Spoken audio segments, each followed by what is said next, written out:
கலாத்தியர் 3ஆம் அதிகாரம் 14ஆம் வசனத்தை நம்ம வாசிக்க கேட்போம். ஆபிரகாமுக்கு உண்டான ஆசீர்வாதம் கிறிஸ்து இயேசுவினால் புறஜாதிகளுக்கு வரும்படியாகவும் ஆவியை குறித்து சொல்லப்பட்ட வாக்குத்தத்தத்தை நாம் விசுவாசத்தினாலே பெறும்படியாகவும் இப்படி ஆயிற்று. வேதம் சொல்லுகிறது, ஆபிரகாமுக்கு உண்டான ஆசீர்வாதம் கிறிஸ்து இயேசுவினால் புறஜாதிகளுக்கு வரும்படியாக. இந்த இடத்துல ரெண்டு காரியத்தை பார்க்கிறோம். ஆபிரகாமுக்கு உண்டான ஆசீர்வாதம், அடுத்த வரிகள்ல நம்ம வாசிக்கிறோம் பரிசுத்த ஆவியை பற்றி சொல்லப்பட்ட வாக்குத்தத்தம். இவைகள் ரெண்டுமே விசுவாசத்தினால நமக்கு உண்டாகிறது. ஆபிரகாமின் ஆசீர்வாதம் இயேசுவின் மூலமாய் நமக்கு நம்முடைய வாழ்க்கையில வருகிறது. ஹல்லேலூயா. புறஜாதிகளுக்கு என்று சொல்லும் பொழுது யூதர்கள் அல்லாத எல்லா ஜனங்களும் புறஜாதிகள். யூதர்கள் என்று வேதத்தில் எழுதியிருக்கிறார்கள். புறஜாதிகள் என்று எழுதப்பட்டிருக்கிறது யூதர்கள் அல்லாதவர்கள். அப்போ நம்ம எல்லார் மேலையும் ஆபிரகாமின் ஆசீர்வாதத்தை ஆண்டவர் வைக்கிறார். ஹல்லேலூயா. 29ஆம் வசனம் கலாத்தியர் 3:29 வாசிக்க கேட்போம். நீங்கள் கிறிஸ்துவின் உடையவர்களானால் ஆபிரகாமின் சந்ததியாராயும் வாக்குத்தத்தத்தின்படியே சுதந்திரராயும் இருக்கிறீர்கள். நீங்க யார்? கிறிஸ்துவினுடையவர்களா? நீங்க எல்லாரும் கிறிஸ்துவினுடையவர்களா? அப்ப கிறிஸ்துவினுடையவர்கள் யாருடைய சந்ததி? ஆபிரகாமின் சந்ததி. ஹல்லேலூயா. உங்க தகப்பன் யார்? ஆபிரகாமுடைய சந்ததியாய் நம்மை மாற்றி இருக்கிறார். இந்த ஆபிரகாமின் ஆசீர்வாதம் அப்படி என்ன? அதற்கு முன்பதாக இந்த ஆபிரகாமை ஆண்டவர் எப்படி அழைத்தார்? ஆதியாகமம் 12ஆம் அதிகாரம் 1ஆம் வசனத்தை வாசிக்கலாம். ஆபிரகாமை நோக்கி ஆண்டவர் சொல்றார், உன் தேசம், உன் இனம், உன் தகப்பனுடைய வீடு, இது எல்லாவற்றையும் விட்டு புறப்பட்டு நான் உனக்கு காண்பிக்கிற தேசத்துக்கு போ அப்படின்னு சொல்றார். முதல்ல ஆபிரகாமின் ஆசீர்வாதத்துக்கு முதல் படியா ஆண்டவர் சொல்றது, விட்டு போ. உன் தேசம், உன் இனம், உன் தகப்பனுடைய வீடு விட்டு புறப்பட்டு போ. எத்தனை பேர் அதை செஞ்சிருப்பீங்க? ஏற்கனவே நீங்க எல்லாருமே அதை செஞ்சிருப்பீங்க. உங்க இனம், உங்க தேசம், உங்க ஜாதி எல்லாவற்றையும் விட்டு இயேசுவை தெரிந்து கொண்டீர்கள். ஹல்லேலூயா. ஹல்லேலூயா. அந்த இயேசுவை தெரிந்து கொண்ட காலத்தை ஒரு நிமிஷம் யோசிச்சு பாருங்க. நீங்க எவ்வளவு கஷ்டப்பட்டீங்கன்னு யோசிச்சு பாருங்க. உங்களை பற்றி எப்படி ஏளனமாய் பார்த்தாங்க என்று யோசித்து பார்த்தா அதெல்லாம் சொல்லவே முடியாது. ஒவ்வொருவரும் அதை நீங்க கடந்து வந்திருக்கிறீங்க. ஆபிரகாமின் ஆசீர்வாதத்தை ஆண்டவர் கிறிஸ்துவின் மூலம் நம்ம மீது வைக்கிறதுக்கு முதல் படியா அதை எல்லாத்தையும் விட்டு நம்மளை பிரிச்செடுக்கிறார். ஹல்லேலூயா. ஹல்லேலூயா. இன்னைக்கு சில பேர், இங்க இருக்கிற சில பேர் ஆவியானவரை கொண்டாடுறார். சில பேர் நீங்க விட்டு வந்ததை குறித்து எகிப்து வேணும் அப்படின்னு நீங்க நினைச்சு சில பேர் திரும்பி நான் போயிடலாமான்னு யோசிக்கிறீங்க. நான் கை தூக்க சொல்ல வேண்டாம். ஆண்டவரை விடாதீங்க, ஒரு நாள் விடக்கூடாது. இனிதான் உங்க வாழ்க்கையில மாற்றம் வரப்போகுது. இந்த ஆபிரகாமின் ஆசீர்வாதத்துல அப்படி என்ன விசேஷம்? கிறிஸ்து மறிச்சு எதுக்கு அந்த ஆசீர்வாதத்தை நமக்கு கொடுக்கணும்? கிறிஸ்துவின் மேலும் நமக்கு கொடுத்துட்டார், ஏற்கனவே கொடுத்துட்டாரு. இன்னைக்கு நம்ம சுதந்திரிக்க போறோம். ஹல்லேலூயா. கிறிஸ்துவினுடையவர்களா இருப்பதனால ஆபிரகாமின் சுதந்திரராய் மாறுகிறோம், வாரிசுகளாய் மாறுகிறோம். இன்னும் எதை உங்க வாழ்க்கையில விட்டுவிட வேண்டும் என்று இன்னைக்கு நீங்க ஆராய்ச்சி அடைய போறீங்க. இனத்தை விட்டு வந்திருக்கிறீங்க. இன்னும் சில காரியம் உங்க மனசுல ஓரத்துல சில காரியம் இருந்து கொண்டு இருக்கும். அது என்ன என்று இன்னைக்கு ஆராய்ச்சி சரி செஞ்சுதான் இன்னைக்கு நம்ம தேவாலயத்துல இருந்து கடந்து போவோம். 5ஆம் வசனத்தை நம்ம வாசிக்கிறோம். ஆபிரகாம் விட்டு ஆண்டவர் போன சொன்ன உடனே மனைவியை கூட்டிக் கொண்டார். தன் சகோதரனுடைய குமாரன் லோத்தை கூட்டிக் கொண்டார். அவர் சம்பாதித்திருந்த சம்பாத்தியத்தை எல்லாம் எடுத்துக்கிட்டாரு. ஆரான்ல சவதரிச்ச ஜனங்களை கூட்டிக்கிட்டாரு. எங்கே போறார்? கானான் தேசத்துக்கு புறப்பட்டு போய் கானான் தேசத்துல சேர்ந்துடுறாங்க. இப்போ 1ஆம் வசனத்துல பாக்குறோம், கிளம்புறாரு. 5ஆம் வசனத்துல கானான் தேசத்துக்கு போயிடுறான். இப்போ ஆரான்ல இருந்து இந்த ஆரான் என்கிற ஊர்ல இருந்து கானான் ஊருக்கு போறாங்க. ஆரான் இன்றைக்கு துருக்கி தேசம், இன்றைக்கு துருக்கி தேசம் கேள்விப்பட்டிருப்பீங்க. அங்க இருக்கிற ஒரு ஊரா இருந்தது ஆரான் அந்த காலத்துல. கானான் என்பது இஸ்ரவேல் தேசத்துல இருக்கிற ஒரு ஊர். இந்த ஆரானுக்கும் கானானுக்கும் 400 மைல்கள் நடந்தே அவர்கள் போயிருக்க வேண்டும். எபிரேயர் 11:8 நம்ம வாசிக்கும் பொழுது இந்த ஆபிரகாமின் ஆசீர்வாதத்தை சுதந்திரிக்கிறதுக்கு ஒரு முக்கியமான காரியத்தை வாசிக்கிறோம். விசுவாசத்தை குறித்து கற்றுக் கொடுக்கிறார். விசுவாசத்தினாலே ஆபிரகாம் தான் சுதந்திரமாக பெற போகிற இடத்திற்கு போகும்படி அழைக்கப்பட்ட போது கீழ்ப்படிந்து தாம் போகும் இடம் இன்னதென்று அறியாமல் புறப்பட்டு போனான். அப்ப ஆண்டவர் கூப்பிட்டனே ஆபிரகாம் போறாரு. எங்க போய் சேர்வார்னு ஆபிரகாமுக்கே தெரியாது. விசுவாசம். ஆபிரகாமின் ஆசீர்வாதத்தை நீங்க பெறுவதற்கு ஒன்று அவசியம், விசுவாசம். அந்த விசுவாசம் ஆபிரகாமுக்குள்ள ஆழமா இருந்ததுனாலதான், ஆண்டவர் மேல நம்பிக்கை இருந்ததுனாலதான் ஆபிரகாமை அசைக்கவே முடியல. ஒரு இடத்துல ஆபிரகாமுக்கும் லோத்துக்கும் ஒரு பிரச்சனை வருகிறது. அது ஆபிரகாம் லோத்துக்கும் பிரச்சனைன்னு சொல்ல முடியாது. ஆபிரகாமுடைய வேலைக்காரர்களுக்கும் லோத்துடைய வேலைக்காரர்களுக்கும் இருக்கிற பிரச்சனை. அப்படிப்பட்ட பிரச்சனையில கூட நல்ல வேதத்தை வாசியா அவங்களுக்கு தெரியும், ஆபிரகாம் தெளிவா அந்த இடத்துல செய்வார். இந்த வேலைக்காரர்களுக்கு 2 பேருக்கு இடையில பிரச்சனை. லோத்து சொல்றார், நம்ம பிரிந்து வேறு இடத்துக்கு போய் இருக்க வேண்டும் அப்படின்னு சொன்ன பொழுது அந்த இடத்துல கூட ஆபிரகாம் சொல்றாரு, நீ வடக்க போனா நான் தெற்க போறேன், நீ அந்த பக்கம் போனா இந்த பக்கம், நீ எங்க வேணா போப்பா, நான் அதற்கு அடுத்த பக்கம் நான் போறேன் அப்படின்னு சொல்றாரு. எப்படி இந்த தைரியம் வந்துச்சு யோசிச்சு பாருங்க. லோத்து பாக்குறாரு, பார்த்த உடனே எது பசுமையா இருக்கோ அங்க போறாரு. அப்புறம் ஆபிரகாமுக்கு ஒரு நிமிஷம் யோசனை வந்திருக்காதா? லோத்து மட்டும் பசுமையான இடத்துக்கு போறான், நம்ம எந்த பக்கம் போறது யோசனை வந்திருக்காதா? ஆனா அவர் விசுவாசத்தில் தகப்பனா இருந்ததுனாலதான் அவர் விசுவாச இந்த பசுமையான நிலத்து மேல இல்ல, அவர் விசுவாச பசுமையாய் ஆக்குகிற தேவன் மேல இருந்தது. ஹல்லேலூயா, ஹல்லேலூயா. அந்த நிலம், நான் போற நிலம் எப்படிப்பட்ட நிலமா வேணா இருக்கலாம், ஆனா என் தேவன் அதையும் பசுமையா மாற்ற முடியும், அதையும் செழிப்பா மாற்ற முடியும். ஏன்னா வாக்குத்தத்தம் யாரோடு இருக்கிறது? ஆபிரகாமோடு இருக்கிறது.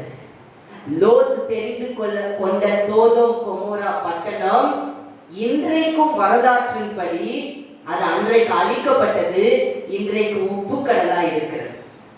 ஒரு மீன் கூட அதுல வாழ முடியாது. லோத் பசுமை என்று தெரிந்து கொண்ட இடம், ஆனால் ஆபிரகாம் தெரிந்து கொண்ட இடம் பாருங்க. லோத் பசுமனா, நீ அங்க போப்பா, நான் வேற பக்கம் போறேன்னு சொல்லிட்டு போனார். அதுதான் விசுவாசத்தின் செயல்பாடு. நமக்கு ஆண்டவர் மேல விசுவாசம் இருக்குதுன்னா, லோத் அந்த பக்கம் போறார், சரி நான் இந்த பக்கம் போறேன், எனக்கு விசுவாசம் என்னை செழிப்பாய் மாற்றுகிற தேவன் மேல இருக்கிறது. ஹல்லேலூயா, ஹல்லேலூயா. அதுதான் விசுவாசம், அதுதான் விசுவாசம். எனக்கு இன்னுமே இந்த காரியம் வரல, பல வருஷமா இந்த கடனை அடைத்து முடிக்க நான் காத்து கொண்டிருக்கிறேன் நீங்க நினைக்கலாம். ஆனா கட்டாயம் ஒரு நாள் ஆண்டவர் அதை செய்து முடிப்பார் நீங்க நினைக்கிறீங்கல்ல, அதுதான் விசுவாசம். ஹல்லேலூயா, ஹல்லேலூயா. இந்த 6ஆம் வசனம், அதே 12ஆம் அதிகாரம் ஆதியாகமத்துல 6, 7, 8 வாசிக்கும் பொழுது அந்த ஆபிரகாமின் ஆசீர்வாதத்துக்குள்ள பிரவேசிக்கிறதுக்கு அந்த அறிகுறிகளை வாசிக்கிறோம். முதல்ல ஆண்டவர் காண்பிக்கிறார் தேசத்தை 6ஆம் வசனத்துல. அடுத்ததா வார்த்தையை கொடுக்கிறார், இந்த தேசத்தை உங்க சந்ததிக்கு கொடுப்பேன் வார்த்தையை கொடுக்கிறார். அப்புறம் ஆபிரகாம் என்ன பண்றாரு? அந்த வார்த்தையை வாங்கணும்னே துதி பலி செலுத்த ஆரம்பிக்கிறார், நன்றி பலி செலுத்த ஆரம்பிக்கிறார். நம்முடைய வாழ்க்கையில் ஆண்டவர் வார்த்தையை உங்களுக்கு கொடுத்துட்டாங்கன்னா அன்றைக்கே துதி பலி செலுத்த ஆரம்பிங்க, அன்றைக்கே நன்றி பலி செலுத்த ஆரம்பிங்க, ஆண்டவருடைய நாமத்தை தொழுது கொள்ளுங்க. ஆண்டவர் கட்டாயம் அதை நிலைப்படுத்துவார். ஹல்லேலூயா, ஹல்லேலூயா. சரி, இந்த ஆபிரகாமின் ஆசீர்வாதங்கள் என்னென்ன, அது எப்படி நிறைவேறியது, எப்படி நம்முடைய வாழ்க்கையில அதை நிறைவேற்ற போகிறார் என்பதை நம்ம அறிஞ்சுக்கிட்டோம்னா அதை இன்னைக்கு நம்ம ஈஸியா சுதந்திரிச்சுட்டு போயிடலாம். சரிங்களா? ஆதியாகமம் 12ஆம் அதிகாரம் 2-3. நான் உன்னை பெரிய ஜாதியாக்கி உன்னை ஆசீர்வதித்து உன் பெயரை பெருமைப்படுத்துவேன். நீ ஆசீர்வாதமாய் இருப்பாய். உன்னை ஆசீர்வதிக்கிறவர்களை ஆசீர்வதிப்பேன், உன்னை சபிக்கிறவனை சபிப்பேன். பூமியில் உள்ள வம்சங்கள் எல்லாம் உனக்குள் ஆசீர்வதிக்கப்படும் என்றார். ஹல்லேலூயா. பாருங்க, முதல்ல நான் உன்னை பெரிய ஜாதியாக்குவேன் அப்படின்னு சொல்றார் ஆண்டவர். நான் உன்னை பெரிய ஜாதியாக்கி. பக்கத்துல பார்த்து சொல்லுங்க, அந்த ஆபிரகாமின் ஆசீர்வாதம் உங்க மேல வந்திருக்குது. நான் உன்னை பெரிய ஜாதியாக்குவேன். ஹல்லேலூயா. யாத்திராகமம் 1ஆம் அதிகாரம் 7ஆம் வசனத்தை நம்ம வாசிக்கலாம். இஸ்ரவேல் புத்திரர் மிகுதியும் பலுகி ஏராளமாய் பெருகி பலத்திருந்தார்கள். தேசம் அவர்களால் நிறைந்தது. இஸ்ரவேல் புத்திரர் எப்படி இருந்தாங்க? அந்த வார்த்தைகளை பாருங்க. இஸ்ரவேல் புத்திரர் யாரு? ஆபிரகாமுடைய சந்ததியார். அவங்க எப்படி இருந்தாங்க? மிகுதியும் பலுகி ஏராளமா பெருகி பலத்திருந்தாங்க. பெருக்க மட்டும் இல்ல, பலமும் இருக்கு. தேசம் அவர்களால் நிறைந்திருந்தது. எங்க? எகிப்துல போய் இன்னொரு தேசத்துக்கு போயும் அவங்க தான் நிறைஞ்சிருக்கிறாங்க. அதே போல அப்போஸ்தலர் 7ஆம் அதிகாரம் 17-18 நம்ம இந்த காரியத்தை வாசிக்க முடியும். அங்க அப்போஸ்தலர் பிரசங்கம் பண்ணும்போது சொல்லுகிறார், ஆபிரகாமுடைய புத்திரர் எப்படி பெருகி இருந்தாங்க என்று சொல்லி. கலாத்தியர் 3ஆம் அதிகாரம் 29ஆம் வசனத்துல நம்ம வாசிக்கிறோம். ஆபிரகாமின் சந்ததி யார்? இயேசுவை விசுவாசிக்கிற நம்ம எல்லாரும். நீங்க பலுகி பெருகி பலத்திருக்க வேண்டும் என்று ஆண்டவர் விரும்புகிறார். ஹல்லேலூயா. அப்போ ஆபிரகாமின் ஆசீர்வாதத்துல முதல் கட்டம், நான் உன்னை பெரிய ஜாதியாக்கினா உங்களுடைய பலன் பெருகும் என்று அர்த்தம். இன்றைக்கு நீங்க நினைக்கலாம் நான் பலவீனன் என்று நினைக்கலாம். உங்களுடைய பலனை ஆண்டவர் பெருக்குவார் முதல்ல. அதுதான் ஆபிரகாமின் ஆசீர்வாதத்தின் முதல் படி. உங்களை பலப்படுத்த போகிறார். எத்தனை பேர் விசுவாசிக்கிறீங்க? ஹல்லேலூயா. என்னை பலப்படுத்துவார். சொல்லுங்க, ஆண்டவர் என்னை பலப்படுத்துவார், இன்னும் பலப்படுத்துவார், இன்னும் பலப்படுத்துவார். இயேசுவின் நாமத்தினால எல்லா மரண ஆவிகளை கட்டி வைக்கிறேன். இயேசுவின் நாமத்தினால மரண ஆவிகள் இயேசுவின் நாமத்தினால கட்டப்படுவதாக. ஆவியானவர் ஆளுகை துப்பீராக. Thank you Holy Spirit. நன்றி அப்பா. நான் மரிப்பேன் சொல்லக்கூடாது. நான் சாவாமல் பிழைத்திருந்து கர்த்தருடைய எதுக்கு நம்ம பிழைக்கணும்? கர்த்தருடைய செய்கைகளை விவரிப்பதற்காக. சொல்லுங்க, நான் சாவாமல் பிழைத்திருந்து கர்த்தருடைய செய்கைகளை விவரிப்பேன். திரும்பி சொல்லுங்க, நான் சாவாமல் பிழைத்திருந்து கர்த்தருடைய செய்கைகளை விவரிப்பேன். ஆண்டவர் முதல்ல பெலனை பெருக்க. அந்த ஆபிரகாம் பாருங்க, முதிர் வயதான காலத்திலையும் ஆபிரகாமுக்கு பெலன் குஞ்சி போகல, பெலனோடு இருந்தார். அன்னைக்கு 100 வயசுல தான் குழந்தை பிறந்துச்சு. குழந்தை பிறந்த அந்த மகனை ஆண்டவர் பலி கேட்கிறாரு. மலையேறி போறார் ஆபிரகாம், பலி கொடுக்க போறேன். எவ்வளவு பலத்தோட இருந்திருப்பார், எவ்வளவு பலத்தோட இருந்திருப்பார், யோசிச்சு பாருங்க. ஆண்டவர் அப்படிப்பட்ட பலனை நமக்கு கொடுக்கிறார். இன்றைக்கு நீங்க நினைக்கலாம், எனக்கென்று பிள்ளைகள் இல்லைன்னு சில நினைக்கிறீங்க. உங்களுக்கு என்ற ஆவிக்குரிய பிள்ளைகளை பெருக்க செய்ய போகிறார். முழு பட்டணமும் இருக்கு. ஆவிக்குரிய பிள்ளைகள் ஆதாயப்படுத்துங்க. ஆண்டவர் உங்களை பெரிய சாதி ஆக்குவார். எத்தனை பேர் தீர்மானம் எடுக்கிறீங்க? ஆவிக்குரிய பிள்ளைகளை நான் கொண்டு வர போகிறேன். இத்தனை பேர் தீர்மானம் எடுக்கிற மட்டும் கரங்களை உயர்த்துங்க. ஆண்டவர் முன்னாடி இனி நான் ஆவிக்குரிய பிள்ளைகளை சபை கொண்டு வர போறேன். இனி வெளியிலெல்லாம் நிரம்பணும், சபை விஸ்தாரம் ஆகணும், இந்த இடமெல்லாம் தேவனுடைய சபை கட்டணம் எழும்பணும், ஆவிக்குரிய பிள்ளைகளால நிரம்பணும். எலிஷாவை ஆயத்தம் பண்ணினார். அதுதான் ஆவிக்குரிய பிள்ளைகள். மோசேயை பாருங்க, மோசே லட்சக்கணக்கான இஸ்ரவேலர்களை நடத்தி வந்தார். ஒரு தகப்பனை போல மோசே இருந்தார். அவரு தான் ஆவிக்குரிய பிள்ளைங்க. எத்தனை பேர் ஆவிக்குரிய பிள்ளைகளை கொண்டு வர போறீங்க? ஹalleluya. ஆண்டவர் உங்களை பெரிய ஜாதியாக்க போகிறார். ஹalleluya. ஒரே மனிதன் ஆபிரகாம், சாராள் மூலம் பிறக்கிற குழந்தையதான் நான் ஆண்டவர் ஆசீர்வதிப்பேன்னு சொல்லிட்டாரு. சாராள் மூலம் வர குழந்தை மூலம் தான் உனக்கு வாக்குத்தத்தத்தின் ஆசீர்வாதம் சொல்லிட்டாரு. சாராளுக்கு பல பிள்ளைகள் பிறக்கல, ஒரே ஒரு பையன். யோசிச்சு பாருங்க, ஆபிரகாம் என்ன ஒன்னொன்னா இருக்கு, ஒரு பையன் தான் பிறக்கிறானே அப்படின்னு யோசிச்சிருக்கலாம். அப்போ ஈசாக்குக்கு 2, அந்த 2 எப்படி மாறுகிறது? அந்த 2ல ஒருத்தருக்கு 12. ஆண்டவர் பெருக்கிற விதம் அதுதான். ஒண்ணு மாதிரி தான் உங்களுடைய வாழ்க்கை தோன்றும். என் வாழ்க்கையில கொஞ்சம் குறைவுன்னு தோணும். ஆனா அந்த 1 ஆண்டவர் 2 ஆக்குறாரு. 2 12 ஆக்கிடுவார். 2 4 ஆக்குறார். 2 என்ன செய்கிறார்? 12 மாற்றுகிறார். ஆண்டவர் பெருக்குகிற விதம் அதுதான். ஹalleluya. அவர் பெருக்கங்களின் தேவன், 1000 தலைமுறைக்கு இரக்கம் செய்கிற தேவன். ஹalleluya. ஆபிரகாமுக்கு மற்ற பிள்ளைகளும் இருந்தாங்க. மொத்தம் 7 பிள்ளைங்க வேதத்தின் படி. ஈசாக்கு சாராள் மூலம் பிறந்தவர். ஆதியாகமம் 21:3 வாசிக்கிறோம். அவங்க இஸ்ரவேல் ஜனங்களாய் இன்றைக்கும் பூமியில இருக்கிறாங்க. யூதர்கள்னு சொல்றோம். அவங்க உலகம் முழுவதும் இருக்கிறாங்க. பெரிய பெரிய முக்கியமான கண்டுபிடிப்புகள் தான் யூதர்கள் தான் பண்றாங்க. ஞானவான்கள். ஆண்டோடைய வாக்குத்தத்தம் பாருங்க, ஞானவான்கள். அடுத்து இஸ்மவேல், ஆகார் மூலம் பிறந்த குழந்தை. ஆதியாகமம் 16:15 வாசிக்கிறோம். இந்த இஸ்மவேலர்கள் எங்க இருக்கிறாங்க? அரபி தேசத்துல இருக்கிறாங்க இன்றைக்கும் அந்த வாரிசு. அடுத்தது ஆதியாகமம் 25:2 வாசிக்கிறோம். இன்னும் மற்ற குமாரர்கள் கேத்துரால் மூலம் பிறந்தாங்க. அவங்க யாருன்னா சிம்ரான். இந்த சிம்ரான், யக்ஷான், மீதியான் என்ற வேதத்துல வாசிப்போம்ல, மீதியான், இஸ்பா, சூவா, இவங்க எல்லாமே அரேபியர்களாய் இன்றைக்கும் பல ஜாதிகளாய் அவங்க இருக்கிறாங்க. அப்ப ஆண்டவர் ஈசாக்க மட்டும் ஆசீர்வதிக்கல, அந்த ஆபிரகாம்ங்கிற தகப்பனுக்கு பிறந்த மற்ற குழந்தைகளை ஆண்டவர் ஆசீர்வதிச்சிருக்கிறார். இன்னைக்கு மற்றவங்களும் இன்று பூமியில இருக்கிறான். ஆண்டவர் தெரிந்து கொண்டது ஈசாக்கு, ஆனா மற்றவர்களுக்கு ஆசீர்வாதத்தை கொடுத்திருக்கிறார். அதான் அவருடைய இரக்கம், அவருடைய கிருபை.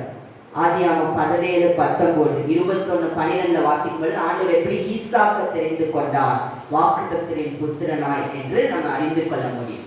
2வதா என்ன வாசிக்கிறோம்? நான் உன்னை பெரிய ஜாதியாக்கி, 2வது சொல்லுங்க, உன்னை ஆசீர்வதித்து. ஆண்டவர் ஆபிரகாமின் ஆசீர்வாதங்களை கொடுப்பதனால் உங்களை ஆசீர்வதிக்கிறார். ஆசீர்வாதம் என்றால் என்ன? திருப்தி. உங்களுடைய வாழ்க்கையில குறைவில்லாமல் ஒரு திருப்தி ஆண்டவர் கொடுக்கிறார். எத்தனை பேர் விசுவாசிக்கிறீங்க? பக்கத்துல பார்த்து சொல்லுங்க, உங்க வாழ்க்கையில ஆண்டவர் குறைவில்லாம திருப்தி கொடுக்க போறார். திருப்தி. ஹalleluya, ஹalleluya. ஆதியாகமம் 20ஆம் அதிகாரத்துல வாசிக்கிறோம். அபிமெலேக்கு என்கிற ராஜா சாராள பிடிச்சு கொண்டு போறார். அப்போ இந்த அபிமெலேக்கு என்கிற அவர்களுக்கு ஆண்டவர் வெளிப்படுத்துறாரு, ஆபிரகாம் நான் ஆசீர்வதிக்கிற மகன் என்று. அதே இது 20ஆம் அதிகாரம் ஆதியாகமம் 14ஆம் வசனத்தை வாசிக்கலாம். ஆதியாகமம் 20:14. அப்பொழுது அபிமெலேக்கு ஆடு மாடுகளையும் வேலைக்காரரையும் வேலைக்காரிகளையும் ஆபிரகாமுக்கு கொடுத்து அவன் மனைவியாகிய சாராளையும் அவனிடத்தில் திரும்ப ஒப்புவித்தான். பாத்தீங்களா? இப்போ ஆபிரகாமை யாராவது தொட்டா அங்க அவங்களுக்கு அடி விழுது. உடனே என்ன பண்றாரு? ஆடு மாடு சாராள் எல்லாத்தையும் கொடுத்து அனுப்பிச்சிட்டாரு. அப்பா நீ போ, உன் மனைவி மட்டும் இல்ல ஆடு மாடுகளையும் கொடுக்கிறேன். அதுதான் ஆண்டவர் ஆசீர்வாதம் கொடுக்கிற விதம். ஹalleluya, ஹalleluya. ஆதியாகமம் 14ஆம் அதிகாரத்துல ஆபிரகாம் ஒரு யுத்தத்துக்கு போகிறாரு. அந்த யுத்தத்திலேயும் ஆண்டவர் வெற்றி கொடுக்கிறார். 15ஆம் வசனம், 16ஆம் வசனம், 22ஆம் வசனம். இந்த 3 வசனங்களை நீங்க முக்கியமா அப்புறம் கூட நீங்க வாசிச்சு பாருங்க. தொடர்ந்து இந்த ஆபிரகாமுடைய வாழ்க்கையை பற்றி நீங்க படிக்கணும். ஆதியாகமம் 14 நம்ம வாசிக்கிறோம். 15, 16 பாருங்க. அதுக்கப்புறம் 22 ஆபிரகாம் சொல்றார், ஆபிரகாம நான் தான் ஐஸ்வர்யவன் ஆக்குனேன் நீ சொல்லாதபடிக்கு உங்களுதெல்லாம் எடுத்துட்டு போயிருங்கன்னு சோதோம் ராஜாவை பார்த்து சொல்லிடுறார். ஏன்னா ஆபிரகாமுக்கு தெரியும் தன்னை ஐஸ்வர்யவன் ஆக்குவது தேவன். ஹல்லேலூயா, ஹல்லேலூயா. யுத்தத்திலே வெற்றியை கொடுக்கிறார். எபேசியர் 1ஆம் அதிகாரம் 3ஆம் வசனத்தை நம்ம வாசிக்கும் பொழுது பவுல் அருமையா எழுதுகிறார். எபேசியர் 1:3 நம்முடைய கர்த்தராகிய இயேசு கிறிஸ்துவின் பிதாவாகிய தேவனுக்கு ஸ்தோத்திரம், அவர் கிறிஸ்துவுக்குள் உன்னதங்களிலே ஆவிக்குரிய சகல ஆசீர்வாதத்தினாலும் நம்மை ஆசீர்வதிச்சிருக்கிறார். அப்ப ஆண்டவர் ஆபிரகாமின் ஆசீர்வாதத்தை மட்டும் கிறிஸ்துவின் மூலம் கொடுக்கல, உங்களுக்கு ஆவிக்குரிய ஆசீர்வாதங்களையும் கொடுக்கிறார். நேற்று என் தங்கச்சி என்னை பார்த்து ஒரு கேள்வி கேட்டாலே, பைபிள் படிச்சுட்டு இருந்தோம் 2 பேரும். அப்ப கேள்வி கேட்கிறான் என்கிட்ட, இந்த ஆவிக்குரிய ஆசீர்வாதம் எழுதி இருக்கிற அப்படின்னா என்ன அப்படின்னு கேட்டா. அப்போ நாங்க 2 பேரும் பேசிட்டோம், ஆவிக்குரிய ஆசீர்வாதம்னா என்ன, ஆவியானவர் மூலம் நமக்கு வருகிறதெல்லாம் ஆவிக்குரிய ஆசீர்வாதம். ஆவியின் கனிகள் அன்பு, சந்தோஷம், சமாதானம், நீடிய பொறுமை, தயவு, நற்குணம், விசுவாசம், சாந்தம், இச்சையடக்கம், இவைகள் எல்லாம் ஆவியின் கனிகள், ஆவிக்குரிய ஆசீர்வாதம். ஆவியின் வரங்கள் 9 வரங்கள் இருக்கிறது. எல்லாத்தையும் ஆண்டவர் நமக்கு கொடுக்கிறார். அப்ப ஆவியின் கனிகள், ஆவியின் வரங்களை ஆண்டவர் நமக்கு ஆசீர்வாதங்களாய் கொடுக்கிறார். இன்றைக்கு நம்ம உள்ளான மனுஷன் வல்லமையா பலப்படுகிறது ஆவிக்குரிய ஆசீர்வாதம். பக்கத்துல பார்த்து சொல்லுங்க, நீங்க உலக பிரகாரமான ஆசீர்வாதம் மட்டும் இல்ல, ஆவிக்குரிய ஆசீர்வாதத்தை ஆசீர்வதிக்கப்பட்ட. இன்னைக்கு நீங்க அதை கண்டுபிடிச்சு சுதந்திரிச்சு வாழ்க்கையில பார்க்க போறீங்க. ஹல்லேலூயா. 3வது ஆண்டவர் ஆதியாகமம் 12:3 3வது ஆண்டவர் என்ன சொல்றார், உன் பேரை பெருமைப்படுத்துவேன், உன் பேரை பெருமைப்படுத்துவேன். அதாவது முதலாவது நம்ம பார்த்தோம், ஆண்டவர் நமக்கு பலனை பெருக செய்கிறார், பலன் பெருகும். 2வது திருப்தி உண்டாகும். 3வது பிரஸ்தாபமாகும். ஆபிரகாமின் ஆசீர்வாதம் உங்க வாழ்க்கையில வந்துருச்சுங்கிறதுக்கு அறிகுறி நீங்க பிரஸ்தாபமாவீர்கள், பிரஸ்தாபமாவீர்கள். பாருங்க, ஆதியாகமம் 23:6ஆம் வசனத்தை நம்ம வாசிக்க கேட்போம்.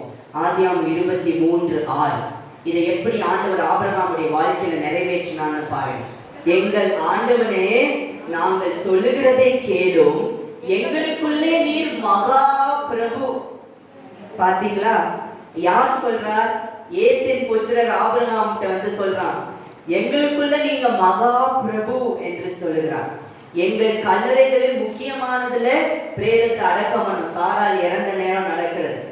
அப்போ இந்த இடத்துல நமக்கு தெரிகிறது, ஆபிரகாம் எல்லாரும் மதிக்கத்தக்க பிரஸ்தாபமானவராய் இருந்தார். அப்போ இன்றைக்கும் ஆதி அப்போஸ்தலர் 7ல நம்ம வாசிச்சோம்னா 2-4 வருஷத்தை வாசிச்சீங்கன்னா, அன்றைக்கு சீஷர்கள் பிரசங்கம் பண்ணும்போது சொல்றாங்க, நம்முடைய தகப்பனாகிய ஆபிரகாம் என்று சொல்லுகிறான். ஆபிரகாமுடைய பெயர் இன்றைக்கும் பிரஸ்தாபமாய் இருக்கிறது. இஸ்ரவேல் தேசத்துல இன்றைக்கும் யூதர்கள் எல்லாம் தகப்பனாகிய ஆபிரகாம் என்று சொல்லுகிறான். அந்த ஒரு மனிதனுடைய பெயர், ஆபிரகாமுடைய பெயர் இன்றைக்கு அழியல. ஏன்னா ஆண்டவர் வாக்குத்தத்தம் கொடுத்தார், உன் பெயரை பெருமைப்படுத்துவேன். ஆண்டவர் பிரஸ்தாபமாக்கி இருக்கிறார். இன்றைக்கு உங்களுடைய வாழ்க்கையில நீங்க எப்படி இந்த ஆபிரகாமின் ஆசீர்வாதத்தை அறிந்து கொள்றீங்களோ, நீங்க போய் ஆண்டவருடைய ஊழியத்தை நீங்க செய்ய போறீங்க, ஆவிக்குரிய பிள்ளைகளை கொண்டு வர போறீங்க. ஆண்டவர் உங்களுடைய பெயரை பிரஸ்தாபமாக்க போகிறார். ஹல்லேலூயா. இந்த பெயர் சொல்லி ஒருவர் இருந்தாங்க, அவங்க இருந்த வரைக்கும் ஆண்டவருடைய நாமத்துக்காக வாழ்ந்தாங்க. இத்தனை ஜனங்களுக்கு ஆசீர்வாதமா இருந்தாங்க சொல்லும்படியா வைக்கிறார்ல, அதுதான் ஆண்டவர் பெயரை பெருமைப்படுத்துகிற விதம். ஹalleluya, ஹalleluya. உங்களுடைய வாழ்க்கையில் அது நடக்குமா?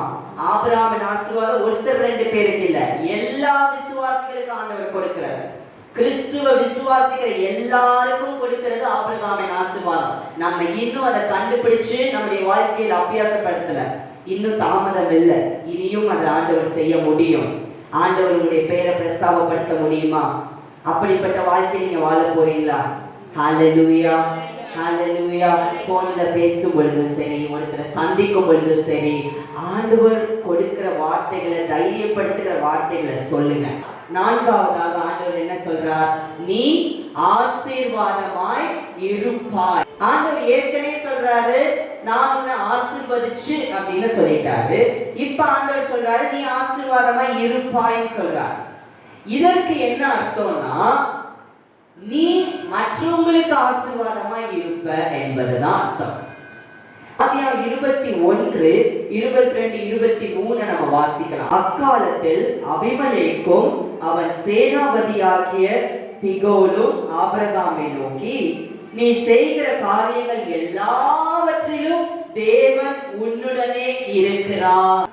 ஒரு மனுஷன் வந்து இன்னொருத்தர்கிட்ட இப்படி சொல்றதே ஒரு பெரிய விஷயம். ஆபிரகாமை பார்த்து சொல்றார், நீங்க செய்கிற எல்லாத்துலயும் ஆண்டவர் உங்களோட இருக்கிறார். அது அவங்க அறிஞ்சு கொள்றான். ஆகையால் நீ எனக்காவது, என் குமாரனுக்காவது, என் பேரனுக்காவது, அவர் சொல்றார், எனக்காவது, என் குமாரனுக்காவது, என் பேரனுக்காவது வஞ்சனை செய்யாமல் நான் உனக்கு செய்த தயவின்படியே நீ எனக்கும் நீ தங்கியிருக்கிற இந்த தேசத்திற்கும் தயவு செய்வேன் என்று இங்கே தேவன் பேரில் எனக்கு ஆணையிட்டு கொடு என்றான். பாத்தீங்களா? யாரு? அபிமெலேக்கு வந்து சொல்றார், எனக்கு, என் பிள்ளைகளுக்கு, என் பேரனுக்கு ஒன்னால எந்த பிரச்சனையும் வரக்கூடாது. ஏன்னா நீ செய்யற எல்லாத்துலயும் ஆண்டவர் உன் கூட இருக்கிறான்னு நான் புரிஞ்சுக்கிட்டேன்.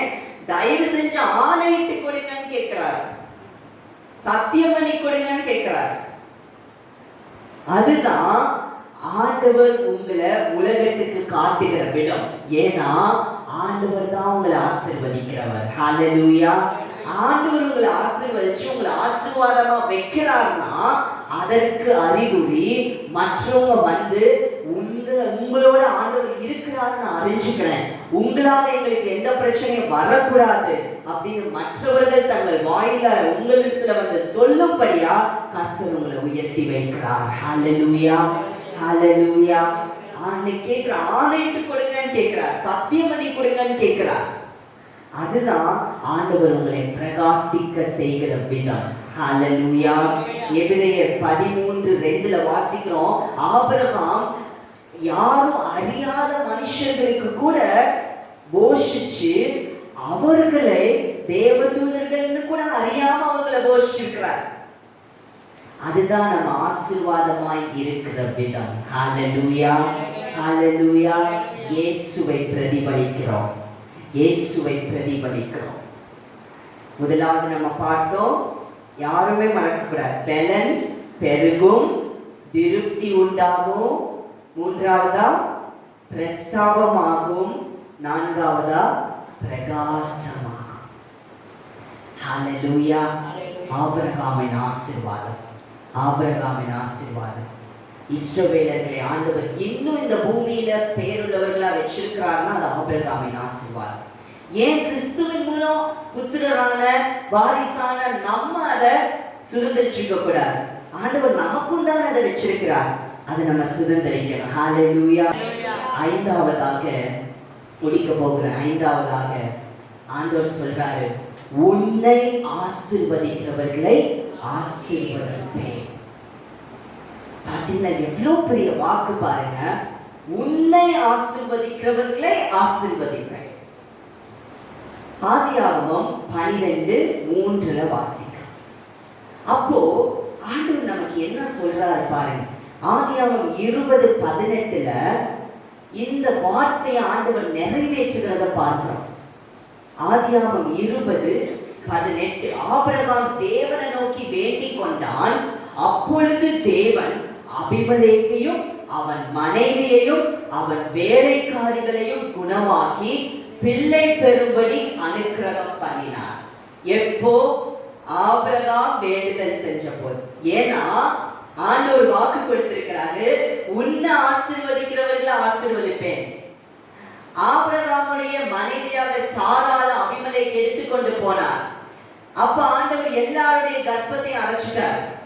மீண்டும் சாராள கொண்டு வந்து கொடுத்ததுக்கு அப்புறம் ஆபிரகாம் ஆண்டவரை நோக்கி வேண்டுதல் செஞ்சதுக்கு அப்புறம் தான் ஆண்டவர் அவர்களை எல்லாம் குணமாக்குறார்.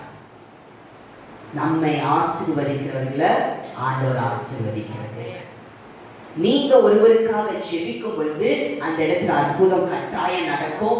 ஏன்னா ஆபிரகாமின் ஆசீர்வாதம் உங்க மேல இருக்கிறது. என்னை ஆசீர்வதிக்கிறவர்களை கர்த்தர் ஆசீர்வதிப்பார். ஆதியாகமம் 30:27 வாசிக்கிறோம். ஆபிரகாமுடைய சந்ததி யாக்கோபு, பேரன் யாக்கோபு லாபான் வீட்ல, மாமனார் வீட்ல இருக்கிற அளவுக்கு லாபானுக்கு பெருக்கம் வந்து கொண்டே இருக்கிறது. லாபானுடைய ஆடு மாடுகள் பெருக்கிறாங்க. அதுதான் ஆண்டவர் ஒரு மனிதன் ஆசீர்வாதமா வைக்கிற விதம். ஹல்லேலூயா. 2 கொரிந்தியர் 2:15 ஆண்டவர் நம்மளை எப்படி வைக்கிறார்? ரட்சிக்கப்படுகிறவர்களுக்குள்ளேயும் கெட்டு போகிறவர்களுக்குள்ளேயும் நாங்கள் தேவனுக்கு கிறிஸ்துவின் நற்கந்தமாய் இருக்கிறோம். ஆண்டவர் உங்களை ஆசீர்வதிக்கிறவர்கள் ஆசீர்வதிப்பேன்னா உங்களை ஆண்டவர் ஒரு நறுமணமா வைக்கிறார். நான் ஒரு நறுமணம் தயாரிக்கும் பொழுது எத்தனை காரியத்தை அவங்க எடுத்து அரைத்து அதை தயாரிக்கிறான். ஒரு சென்ட் பாட்டில் கீழே விழுந்து உடைஞ்சிச்சுன்னா அதிக நறுமணம் வருது. ஆண்டவர் நம்மளை உடைக்கிறார்னா அதிக நறுமணம் உங்க மூலம் வீச போகிறது என்ற அர்த்தம். புரிந்து கொள்ளுங்க. ஆண்டவர் உடைக்கிறதுக்கும் ஒரு திட்டம் உண்டு. ஆண்டவர் நம்மளை கடினமான பாதை வழியா கொண்டு போறதுக்கு ஒரு திட்டம் உண்டு. ஏன்னா ஆண்டவர் உங்க மூலம் நறுமணம் வீச செய்ய போகிறார். ஹல்லேலூயா, ஹல்லேலூயா. உங்களை ஆசீர்வதிக்கிறவர்கள் ஆண்டவர் ஆசீர்வதிக்க போகிறார். உங்க கையில ஒருவர் 100 ரூபாய் கொடுத்தா ஆண்டவர் கொடுத்தவர்களுக்கு பல மடங்கு திரும்பி கொடுப்பார். ஏன்னா உங்க மேல ஆபிரகாமின் வாக்குத்தத்தம் இருக்கிறது. உன்னை ஆசீர்வதிக்கிறவர்களை ஆசீர்வதிப்பேன். ஹல்லேலூயா, ஹல்லேலூயா. கரங்களை வெட்டி சொல்லுங்க, ஆண்டவரே என்னை ஆசீர்வதிக்கிறவர்களை நீங்க ஆசீர்வதிப்பீங்க. உமக்கு ஸ்தோத்திரம் அப்பா, உமக்கு ஸ்தோத்திரம், உமக்கு ஸ்தோத்திரம். அடுத்தது ஆண்டவர் சொல்றார், 6வது உன்னை சபிக்கிறவர்களை சபிப்பேங்கிறார். அப்படின்னா உங்க மூலமா ஒரு பயத்தை ஆண்டவர் வைக்கிறார். உங்களுக்கு வெட்கமே இல்லை. ஏன்னா உங்களை யாராவது ஏளனப்படுத்திட்டாங்கனோ, உங்களை ஏளனப்படுத்தினா அது ஆண்டவரை ஏளனப்படுத்தின மாதிரி. ஆண்டவர் பாருங்க, ஆதியாகமம் 12:17 இதை நிறைவேறத பார்க்கிறோம் ஆபிரகாமுடைய வாழ்க்கையில. ஆதியாகமம் 12:17 வாசிங்க. ஆபிரகாமுடைய மனைவியாகிய சாராயின் நிமித்தம் கர்த்தர் பார்வோனையும் அவன் வீட்டாரையும் மகா வாதைகளால் பாதித்தார். பாத்தீங்களா? ஆபிரகாமுடைய மனைவியை தொட்டதுக்கு மகா வாதையை ஆண்டவர் கொடுத்துட்டார் பார்வோனுடைய வீட்டுல. பார்வோனுக்கு பயம் வந்துருச்சு. உன்னை சபிக்கிறவர்களை சபிப்பேன் ஆண்டவர் வாக்கு கொடுத்திருக்கிறார். உங்களை பற்றின பயம், சத்ரு உங்களை எவ்விதத்துல தொட முடியாது. சத்ரு உங்களை தொடணும்னா யோசிக்கணும். ஐயோ இந்த அம்மாக்கு நான் வியாதி கொடுக்கணும்னா வேண்டாப்பா யோசிக்கணும். அந்த அளவுக்கு ஆண்டவருடைய வார்த்தை உங்க மேல திடமாய் இருக்கிறது. தைரியமாயிருங்க. ஹல்லேலூயா. கடைசியா பூமியில் உள்ள வம்சங்கள் எல்லாம் உனக்கு ஆசீர்வதிக்கப்படும். பூமியில் உள்ள வம்சங்கள் எல்லாம் எல்லாம் உனக்குள்ளதான் ஆசீர்வதிக்கப்படும் சொல்றார். உனக்குள்ள உன் மூலமா தான் ஆசீர்வதிக்கப்படும். அப்படிப்பட்ட கனத்தை ஆண்டவர் கொடுக்கிறார். ஹல்லேலூயா. நீங்கள் தான் ஆசீர்வாதத்தின் வாய்க்கால்களே. இங்க இருக்கிற ஜனங்களுக்கு எல்லாம் நீங்க தான் ஆசீர்வாதத்தின் வாய்க்கால்களே. உங்கள் மூலமா ஆண்டவர் ஆசீர்வாதத்தை கொடுக்க போறார். அப்போஸ்தலர் 3:25-26 நம்ம வாசிக்கும் பொழுது நமக்கு தெரியும், ஏன் இயேசு சுவாமி யூதர்கள் மத்தியில பிறந்தார் அப்படிங்கிற கேள்வி எனக்கு ரொம்ப நாள் இருந்துச்சு. அதுக்கு பதில் ஆண்டவர் நேற்று எனக்கு கொடுத்தார். அப்போஸ்தலர் 3:25-26 நீங்கள் அந்த தீர்க்கதரிசிகளுக்கு புத்திரராய் இருக்கிறீர்கள், உன் சந்ததியினாலே பூமியில் உள்ள வம்சங்கள் எல்லாம் ஆசீர்வதிக்கப்படும் என்ற தேவன், உன் சந்ததியினாலே பூமியில் உள்ள வம்சங்கள் எல்லாம் ஆசீர்வதிக்கப்படும் என்ற தேவன் ஆபிரகாமுக்கு சொல்லி நம்முடைய முன்னோர்களோட பண்ணின உடன்படிக்கைக்கும் புத்திரராயிருக்கிறீர்கள். அவர் உங்கள் எல்லாரையும் உங்கள் பொல்லாங்கிலிருந்து விலக்கி உங்களை ஆசீர்வதிக்கும்படி தேவன் தம்முடைய பிள்ளையாகிய இயேசுவை எழுப்பி முதலாவது உங்களிடத்திற்கே அவரை அனுப்பினார். அப்ப ஆண்டவர் இயேசுவை மரித்தோர்ல இருந்து எழுப்பி யூதர்களிடத்திலே முதலாவது அனுப்புறாரு. எங்கே அவர் பிறக்க வச்சிருக்கிறாரு? அந்த ஜனங்கள் மத்தியிலே தான் பிறக்க வச்சிருக்கிறாரு. ஆகவேதான் எழுப்பி அவர்கள் மத்தியிலே அனுப்புறாரு. ஏன்னா ஆபிரகாமுக்கோட ஆண்டவர் பண்ண உடன்படிக்கை சொன்னா மாற மாட்டார். சொன்னதுனால அதை நிறைவேற்றார். ஆபிரகாம்கிட்ட சொல்லிட்டாரு, உனக்குள் பூமியில வம்சங்கள் எல்லாம் ஆசீர்வதிக்கப்படும். இப்ப அந்த ஆபிரகாமுடைய சந்ததியில பிறக்கிறாரு இயேசு சுவாமி. அது மல்டிப்ளை ஆகி பெருகி பெருகி தாவீது வருகிறார். தாவீதுடைய பிள்ளைகள், அந்த வம்சம் வம்சம் வம்சம் இயேசு சுவாமி. இந்த இயேசு சுவாமி மூலம் யூதர்களுக்கு மட்டும் ஆசீர்வாதம் இல்ல, உலகத்துக்கே ஆசீர்வாதம். வார்த்தை நிறைவேறுச்சுங்களா? நிறைவேறிச்சு. ஆண்டவர் கொடுத்த வார்த்தம், உனக்குள் பூமியில் உள்ள வம்சங்கள் எல்லாம் ஆசீர்வதிக்கும். அப்ப இன்னைக்கு இயேசுவை நோக்கி கூப்பிடுற எல்லாருக்கும் ஆசீர்வாதத்தை கொடுக்கிறார். இன்மையில மாத்திரமல்ல, மறுமையிலே ஆசீர்வாதத்தை கொடுக்கிறார். பரலோக நித்திய ஜீவனை நமக்கு ஆயத்தம் பண்ணி வச்சு கொண்டிருக்கிறார். அல்லேலூயா. எல்லா ஆசீர்வாதத்துக்கு சாராம்சம், உனக்குள் பூமியில் உள்ள வம்சங்கள் எல்லாம் ஆசீர்வதிக்கப்படும். நம்ம செய்ய வேண்டியதெல்லாம் விசுவாசம். ஆபிரகாம் தேவனை விசுவாசித்தான், அது அவனுக்கு நீதியாக எண்ணப்பட்டது. விசுவாசம். விசுவாசம் என்பது நமக்குள்ள வெற்றி கொண்டே இருக்கிறதுல, விசுவாசம் என்பது அடியெடுத்து வைக்கிறது. Faith is an action. விசுவாசம் என்கிறது செயல்பாடு. விசுவாசத்தை அடியெடுத்து வைக்கணும். ஆண்டவர் உங்களை தெரிந்து கொண்டிருக்கிறான்னா, God's call us with a package.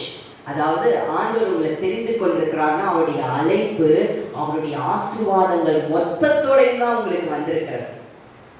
யோசிச்சு பாருங்க, ஒரு நிமிஷம் யோசிச்சு பாருங்க. என்னைக்கு நீங்க ரட்சிக்கப்பட்டீங்க, என்னைக்கு இயேசுவை ஏற்றுக்கொண்டீங்கன்னு யோசிச்சு பாருங்க. ஒரு இடத்துல அழுது புலம்பி பாவத்தெல்லாம் மன்னிங்க ஆண்டவரே, நான் உங்களை ஏற்றுக்கொள்றேன்னு சொன்னீங்கல்ல, அன்னைக்கு உங்க ஆண்டவருடைய அழைப்பு வந்துச்சுல, அவருடைய பிள்ளையா உங்களை அழைச்சார்ல, அன்றைக்கு உங்களுக்கு இந்த ஆபிரகாமின் ஆசீர்வாதத்தை எல்லாம் வெச்சுதான் அழைச்சிருக்கிறார்.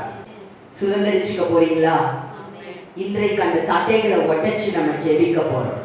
இன்னும் என்னென்ன பலவீனம் இருக்கிறதோ, ஆபிரகாமை போல பலன் வேண்டும், ஆபிரகாமை போல ஆசீர்வாதம் வேண்டும், ஆபிரகாமை போல பெரிய ஜாதி ஆண்டவர் மாற்றணும், பிள்ளைகளை எழுப்பணும். நம்ம ஜெபிப்போமா? நம்முடைய குடும்பத்திற்காக எல்லாம் எழுந்துருங்க. ஆண்டவரை நோக்கி நம்ம ஜெபித்து முடிக்க போகிறோம். ஆபிரகாம் போல பலன் ஆண்டவர் இன்றைக்கு கொடுக்க போகிறார். உங்களுடைய பொருளாதாரத்துல மாற்றம் வரணும், உங்களுடைய விவசாயத்துல ஒரு பெருக்கம், நீங்கள் செய்வதெல்லாம் வாய்க்கும்படியா ஆடு மாடுகள் எல்லாவற்றையும், கோழிகள் எல்லாவற்றையும் ஆண்டவர் ஆபிரகாமுக்கு பெருக செய்தது போல உங்களுக்கு பெருக செய்ய வல்லவராய் இருக்கிறார். விசுவாசிக்கிறேன் சொல்லுங்க. ஆண்டவரே, நான் உங்க விசுவாசிக்கிறேன். ஏசப்பா, நீங்க என்னை ரட்சிச்சதற்கு பின்பதாக இவ்வளவு பாக்கியத்தை எனக்கு கொடுத்திருக்கிறீங்கப்பா. நீங்க என்னுடைய பாவத்துக்காக மட்டும் மறிக்கல, என்னுடைய சாபத்துகளுக்காக மட்டும் மறிக்கல, என்னுடைய வியாதிகளுக்காக மட்டும் மறிக்கல, ஆபிரகாமின் ஆசீர்வாதத்தை எனக்கும் சந்ததிகளுக்கும் கொடுக்கும்படியாய் நீங்க மறிச்சீங்களே, உமக்கு நன்றின்னு சொல்லுங்க. நன்றி அப்பா, நன்றி நன்றி நன்றி நன்றி நன்றி. ஆண்டவர் சொல்றாரு, நம்ம வாழ்க்கையில இருக்கிற பெரிய பிரச்சனைய வறட்சி, ட்ரைனஸ், வறட்சி, ஆண்டவர் இன்றைக்கு அந்த வறட்சிகள் எல்லாம் மாற்ற போகிறார். ஜீவ நதியாகிய பரிசுத்த ஆவியானவர் வரும் பொழுது, இயேசு சொன்னார், நான் கொடுக்கும் தண்ணீரை பானம் பண்ணும் பொழுது நித்திய ஜீவ காலமாய் உங்களுக்கு தாகமே எடுக்காது. அப்படிப்பட்ட ஆவிக்குரிய விரும்பி ஆண்டவர் கொடுக்க போகிறார். நன்றி நன்றி சொல்லுங்க. நன்றி, உம்மை நான் நம்புகிறேன் சொல்லுங்க. உம்மை நான் விசுவாசிக்கிறேன். இயேசுவின் நாமத்தினால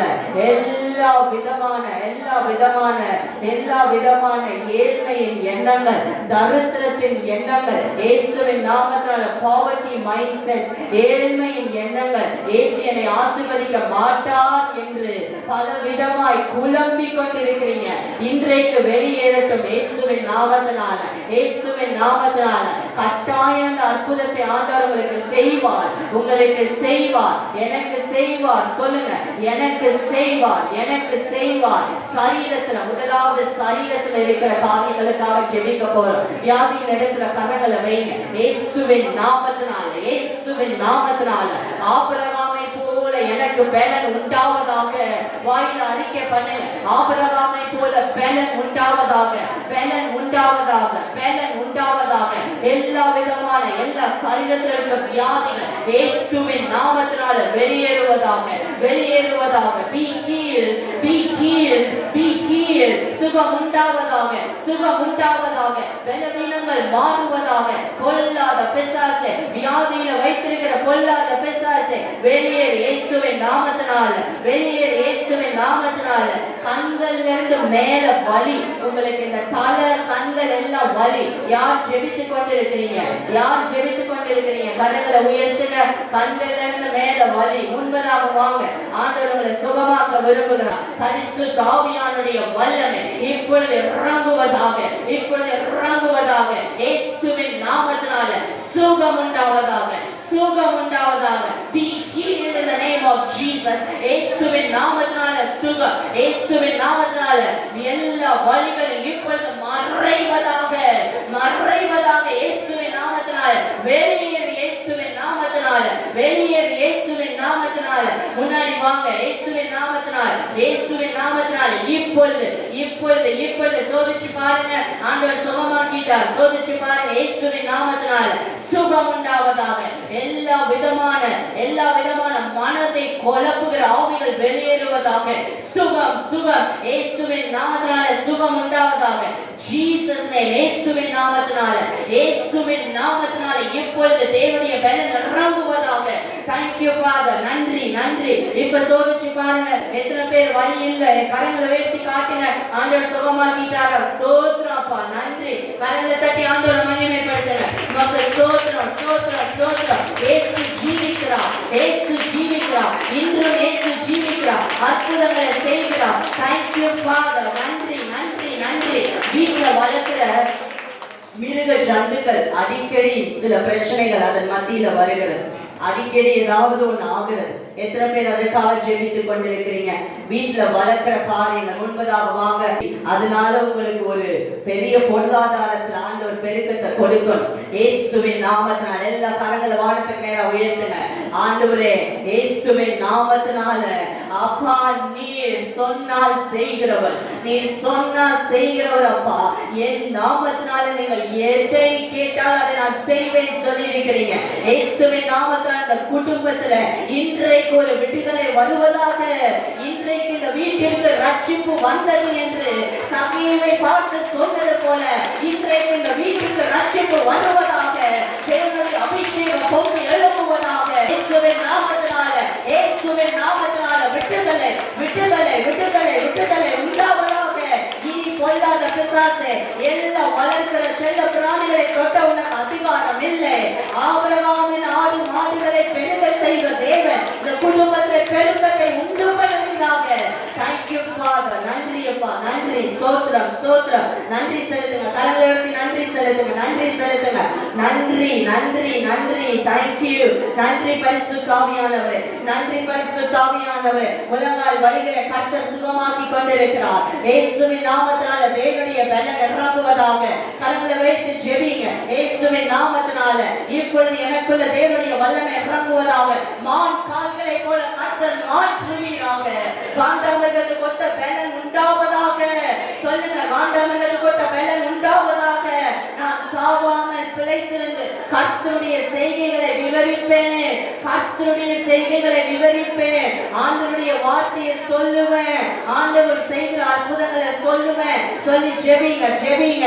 விவசாயத்திற்காக தலைகளை வைத்து நம்ம ஜெபிக்க போகிறோம். இயேசுவின் நாமத்தினால. ஆபிரகாம் செழிப்பான இடத்தை நம்பவில்லை, ஆனால் இடங்களை செழிப்பாய் மாற்றுகிற ஆண்டவரை நம்பினது போல இன்றைக்கு எங்களுடைய இடங்களை செழிப்பாய் மாற்றுவீராக. எல்லா இடங்கள் செழிப்பாய் மாறுவதாக. Thank you Father. செழிப்பு உண்டாவதாக, செழிப்பு உண்டாவதாக. இயேசுவின் நாமத்தினால எல்லா விதைக்கிற எல்லாவற்றிலும் மிகுந்த அறுவடை உண்டாவதாக. சொல்லுங்க, கட்டளை கொடுங்க, கட்டளை கொடுங்க. ஆபிரகாமின் ஆசீர்வாதம் உங்க தலையின் மேல வந்துருச்சு. கட்டளை கொடுங்க, கட்டளை கொடுங்க. இயேசுவின் நாமத்தினால அடிக்கடி செலவுகள், வீண் செலவுகள் இனி வரவே கூடாது. வீண் செலவுகள் வரக்கூடாது. ஒருவர் ஏமாற்ற கூடாது. ஆபிரகாம் மேல பயம் உண்டானது போல மற்றவர்களுக்கு எங்கள் மேல, இயேசுனுடைய பிள்ளைகள் மேல ஒரு பயம் உண்டாகும்படியா கர்த்தர் எங்களுடைய வாழ்க்கையில ஆண்டவர் ஆசீர்வாதத்தை கொடுக்கிறதற்காக உமக்கு நன்றி நன்றி நன்றி நன்றி நன்றி. சரீரத்தில் ஆண்டவர் உங்களுக்கு சுகத்தை கொடுத்துட்டார். எத்தனை பேர் சரீரத்துல இன்னைக்கு வேதனையோட வந்த இப்ப ஆண்டவர் என்னை சுகப்படுத்தி இருக்கிறான்னு சொல்றவங்க கரங்களை உயர்த்தி காட்டுங்க. எத்தனை பேர் இன்றைக்கு வரும்போது நான் வேதனையோட வந்தேன், ஆண்டவர் இப்ப சுகம் கொடுத்துட்டார். நல்ல கரங்களை உயர்த்து, மற்றவங்க கரங்களை கீழே போடுங்க. Thank you father. நன்றி நன்றி நன்றி. தேங்க்யூ. நன்றி செலுத்துங்க. கரங்களை தட்டி ஆண்டவர் மகிமைப்படுத்துங்க. ஆண்டவர் சுகத்தை கொடுங்க. இன்று சுகமாக்குற தேவன், இன்று சுகமாக்குற தேவன். இயேசுவின் நாமம் சுகமாக்குறது. எல்லா பொருளாதார ஆசீர்வாதம், பண கஷ்டங்கள் ஆண்டவர் இன்றைக்கு மாற்றுகிறார். பல தீர்க்கதரிசன வார்த்தைகள் உங்க வாழ்க்கையில வந்திருக்கிறது, ஆனாலும் இன்னும் அந்த குறைவு உங்க வாழ்க்கையில காணப்படுகிறது. எத்தனை பேர் அதற்காக ஜெபிக்கிறீங்க? பல தீர்க்கதரிசன வார்த்தைகள் வந்து என்னுடைய வாழ்க்கையில குறைவுகள் இருக்கிறது, தேவையற்ற செலவுகள். இயேசுவின் நாமத்தில் இப்ப அதை உடைக்க போறோம். எல்லா ஏற்றமாறுங்க. இயேசுவின் நாமத்தினால எல்லா விதமான பினான்சியல் லேக், எல்லா விதமான பொருளாதார குறைவுகள், எல்லா பண கஷ்டங்கள் இப்பொழுது இயேசுவின் நாமத்தினால, இயேசுவின் ரத்தத்தினால உடைக்கிறேன். இயேசுவின் நாமத்தினால இன்றைக்கு விடுதலை உண்டாவதாக. ஆபிரகாமின் ஆசீர்வாதம் உண்டாவதாக. ஆபிரகாமின் ஆசீர்வாதம் உண்டாவதாக. எடுக்க குறையாத அளவிற்கு ஆபிரகாமின் ஆசீர்வாதம் உண்டாவதாக. நன்றி செலுத்துங்க. அதை பெற்றுக் கொள்கிறேன் சொல்லி நன்றி செலுத்துங்க. நன்றி நன்றி நன்றி நன்றி நன்றி. உறவுகளில, திருமண வாழ்க்கையில பிரிவு, உறவுகளில பிரிவு இயேசுவின் நாமத்தினால எல்லா பிள்ளைகளுக்காகவும் நீங்க ஜெபிக்கலாம். ஆண்டவர் சமீபத்திற்கு மாத்திரம் தூரத்திற்கு தேவை. ஆண்டவர் இன்றைக்கு உறவுகளை ஆண்டவர் சரி செய்கிறார். இயேசுவின் நாமத்தினால எல்லா உறவுகள் சரி செய்யப்படுவதாக. நன்றி நன்றி நன்றி. குடும்பத்துல சமாதானம் உண்டாவதாக. இயேசுவின் நாமத்தினால சமாதானம் உண்டாவதாக. உறவுகளை ஆண்டவர் சரி செய்கிறார். சொல்லுங்க, ஆண்டவரே எல்லாரையும் மன்னிக்கிறேன் அப்பா, நான் மன்னிக்கிறேன் மன்னிக்கிறேன். ஆபிரகாமின் ஆசீர்வாதம் உண்டாவதாக பேசுங்க. ஆபிரகாமின் ஆசீர்வாதத்தை பேசுகிறேன். ஆபிரகாமின் ஆசீர்வாதத்தை பேசுகிறேன். நான் மன்னிக்கிறேன் மன்னிக்கிறேன் மன்னிக்கிறேன். இயேசுவின் நாமத்தினால உறவுகளை கர்த்தர் சரி செய்கிறார். கணவன் மனைவிகளை கர்த்தர் மீட்டு இணைக்க போகிறார். நன்றி நன்றி நன்றி. இயேசுவின் நாமத்தினால் தவறான உறவுகள், தவறான உறவுகள், கெட்ட சொப்பனங்கள், கெட்ட ஆவிகள் இயேசுவின் நாமத்தினால வெளியேறுவதாக, வெளியேறுவதாக. நன்றி நன்றி நன்றி. வாழ்க்கையில எனக்கு தரிசனமே இல்லை, எதுக்காக வாழ்றேனே தெரியல, எதை நோக்கிய வாழ்க்கை போகுதுன்னே தெரியல. சிலர் ஜெபிச்சுட்டு இருக்கீங்க. ஆண்டவர் இருதயத்தை பார்த்துட்டாரு. ஆண்டவர் இன்றைக்கு இன்றைக்கு இயேசுவின் நாமத்தினால வாழ்க்கையில ஒரு கிளாரிட்டி, ஒரு தெளிவு இயேசுவின் நாமத்தினால உண்டாவதாக. இயேசுவின் நாமத்தில உண்டாவதாக. கட்டைகளை நீக்கி போடுகிறவர் முன்பதாக சென்று எல்லா கட்டைகளை நீக்குகிறார். Thank you Father. நன்றி நன்றி நன்றி. ஊழியத்துல ஒரு குறைவு இயேசுவின் நாமத்தினால இன்னும் ஆவிக்குரிய விதத்துல ஆழமாய் செல்லும்படியாகும். இன்னும் இயேசு கிறிஸ்துவிற்குள்ள இருக்கிற அதிகாரங்களை இன்னும் அதிகமாய் எடுத்துக்கொள்கிறேன். சொல்லுங்க, இன்னும் ஆவிக்குரிய மண்டலத்தில் ஆழமாய் செல்லுவேன். கண்களை மூடின உடனே தரிசனங்கள் தரிசனங்கள் தரிசனங்கள் ஆண்டவர் வெளிப்பாடுகளை பெறும்படியாகி ஸ்தோத்திரம் ஸ்தோத்திரம். இப்பொழுது இப்பொழுது விசேஷித்த அபிஷேகம் நிரப்பதற்காய் நன்றி. விசேஷித்த அபிஷேகம் நிரப்பதற்காய் உமக்கு நன்றி, உமக்கு நன்றி நன்றி நன்றி நன்றி. Thank you Father. உமக்கு நன்றி செலுத்துகிறோம். உமக்கு நன்றி செலுத்துகிறோம். ரெண்டு கரங்கள் வானத்துக்கு நேரா உயர்த்தி நன்றி செலுத்துங்க. அப்பா உங்களுக்கு நன்றி அப்பா.